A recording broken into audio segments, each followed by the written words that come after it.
श्री राम। कैसे हैं आप सभी दोस्त। मैं बिहार की बेटी, झारखंड की बहू, आप सबों का मम्मास ब्लॉग में बहुत बहुत स्वागत करती हूँ। दोस्तों, कोई भी पर्व कीजिए, सोमवार कीजिए, मंगलवार कीजिए, कोई भी पर्व बिना कथा के अधूरी मानी जाती है। यदि आप कोई भी व्रत करते हैं तो कथा अवश्य ही सुननी चाहिए।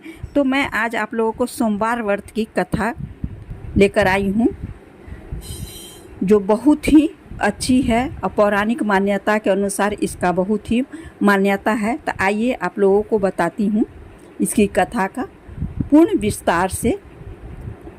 देवों के देव महादेव बहुत ही भोले माने जाते हैं, इसलिए उनका एक नाम भोलेनाथ भी है। पौराणिक मान्यता के अनुसार भगवान शंकर को प्रसन्न करने के लिए किसी भी तरह की खास विशेष पूजा की आवश्यकता नहीं होती, क्योंकि कहा जाता है कि वह तो भोले हैं और भक्त के मन से की गई क्षणिक मात्र की भक्ति से ही वह प्रसन्न हो जाते हैं। अगर आप भी शिव की भक्ति और कृपा पाने के लिए किसी भी दिन सोमवार का व्रत करते हैं, किसी भी दिन नहीं सोमवार का व्रत करते हैं, तो इस कथा से भोलेनाथ को प्रसन्न किया जा सकता है। और कथा करें तो भोलेनाथ का कथा अवश्य ही सुने। आइए शुरू करती हूँ। एक बार किसी एक नगर में एक साहूकार था। उसके घर में धन की कोई कमी नहीं थी, लेकिन कोई संतान न होने के कारण वह बहुत ही दुखी रहता था। संतान प्राप्ति के लिए वह हर सोमवार को व्रत रखता था और पूरी श्रद्धा के साथ शिव मंदिर जाकर भगवान शिव और माता पार्वती की पूजा करता था। उसकी भक्ति देखकर एक दिन माँ पार्वती प्रसन्न होकर भगवान शिव से साहूकार की मनोकामना पूर्ण करने का निवेदन किया। पार्वती जी के आग्रह पर भगवान शिव ने कहा कि हे पार्वती, इस संसार में हर प्राणी को उसके कर्मों का फल अवश्य ही मिलता है। जिसके भाग्य में जो हो उसे भोगना ही पड़ता है। लेकिन पार्वती जी ने साहूकार की भक्ति देखकर उसकी मनोकामना पूर्ण करने की इच्छा व्यक्त की।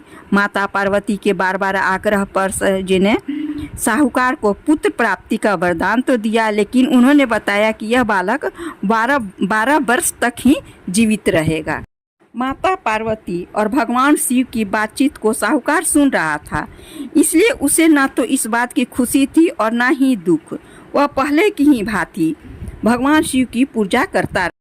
कुछ समय के बाद साहूकार की पत्नी ने एक पुत्र को जन्म दिया। वह बालक जब 11 वर्ष का हुआ तो उसे पढ़ने के लिए काशी भेज दिया गया।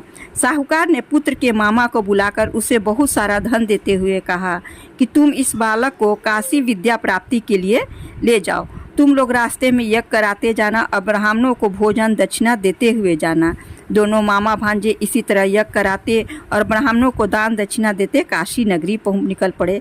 इस दौरान रात में एक नगर पड़ा, जहाँ नगर में राजा की कन्या का विवाह था, लेकिन जिस राजकुमार से उसका विवाह होने वाला था वह एक आंख से काना था। राजकुमार के पिता ने अपने पुत्र के काना होने की बात को छुपाने के लिए सोचा, क्यों न उसने साहूकार के पुत्र को दूल्हा बनाकर राजकुमारी से विवाह करा दूं। विवाह के बाद उसको धन देकर विदा कर दूंगा और राजकुमारी को अपने नगर ले जाऊंगा।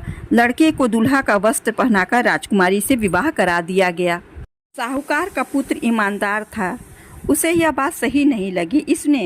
इसलिए उसने अवसर पाकर राजकुमारी की दुपट्टे पर लिखा कि तुम्हारा विवाह तो मेरे साथ हुआ है, लेकिन जिस राजकुमार के संग तुम्हें भेजा जाएगा वह एक आंख से काना है। मैं तो काशी पढ़ने जा रहा हूँ। जब राजकुमारी ने चुन्नी पर लिखी बात पढ़ी तो उसने माता पिता को यह बातें बतलाई।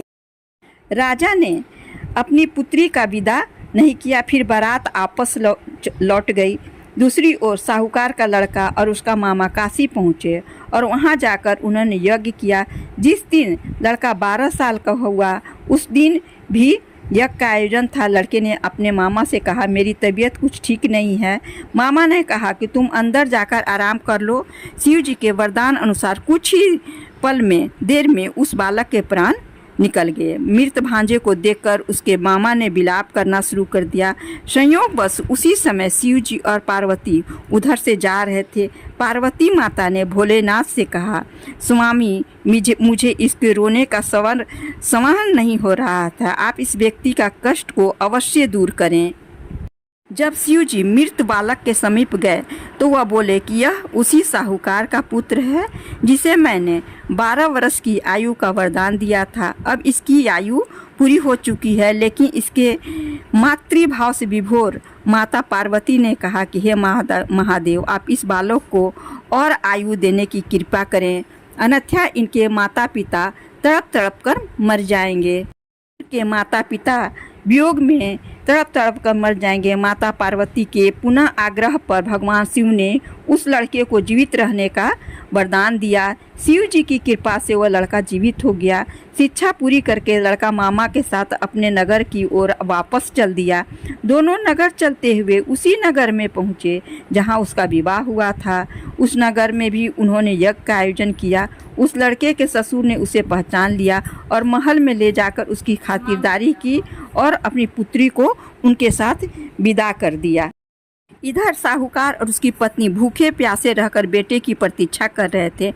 उन्होंने प्रण कर रखा था कि यदि उन्हें अपने बेटे की मृत्यु का समाचार मिला तो वह भी प्राण त्याग देंगे, परंतु अपने बेटे की जीवित होने का समाचार पाकर वह बहुत प्रसन्न हुए। उसी रात भगवान शिव ने साहूकार के स्वप्न में आकर कहा, हे श्रेष्ठी, मैंने तेरे सोमवार के व्रत करने और व्रत कथा सुनने से प्रसन्न होकर तेरे पुत्र की लंबी आयु प्रदान की है।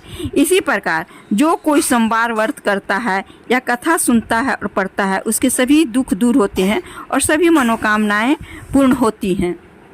सोमवार के व्रत को लेकर मान्यता है कि इस व्रत को करने से भगवान शिव अपनी भक्तों की मुराद जल्दी पूरी करते हैं। सोमवार का दिन भगवान शिव को समर्पित है, इसलिए इस दिन भगवान शिव की पूजा और व्रत करने का महत्व और ज़्यादा बढ़ जाता है। यदि आप सोमवार के व्रत करते हैं तो आपको सोमवार का व्रत कथा अवश्य ही पढ़नी चाहिए, क्योंकि इसके बिना आपका व्रत अधूरा माना जाएगा। मान्यता है कि यदि कोई भी श्रद्धा भाव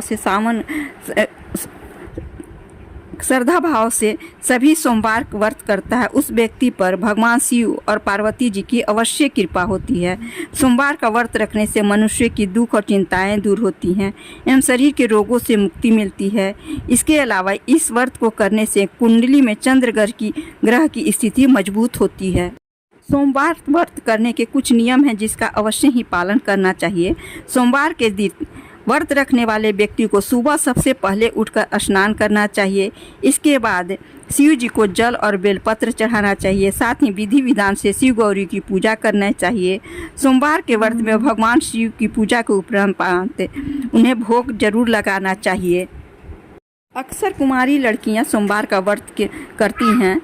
सोमवार का व्रत इच्छित वर और मनोकामना पूर्ति के लिए करती हैं। मान्यता है कि सोमवार का व्रत करने से शिव साधक के सारे कष्ट दूर होते हैं और उनकी कामनाएं जल्द पूरी होती हैं।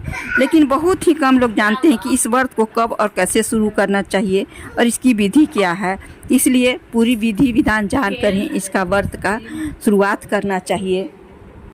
इस व्रत को सोमवार के दिन सूर्योदय से शुरू करें और शाम की पूजा के बाद प्रसाद ग्रहण के बाद ही व्रत का पारण करें। शिव पुराण के अनुसार 16 सोमवार व्रत की पूजा दिन के तीसरे पहर में यानी 4 बजे के आसपास शुरू करनी चाहिए और सूर्यास्त से पहले पूजन संपूर्ण हो जानी चाहिए। ऐसा हमारा धर्म ग्रंथों में कहा गया है, पौराणिक मान्यताओं में कहा गया है। दोस्तों, यदि आप लोगों को मेरा ये व्रत कथा, सोमवार व्रत कथा अच्छी लगी हो तो प्लीज़ लाइक, शेयर और सब्सक्राइब अवश्य कीजिएगा। Thanks for watching.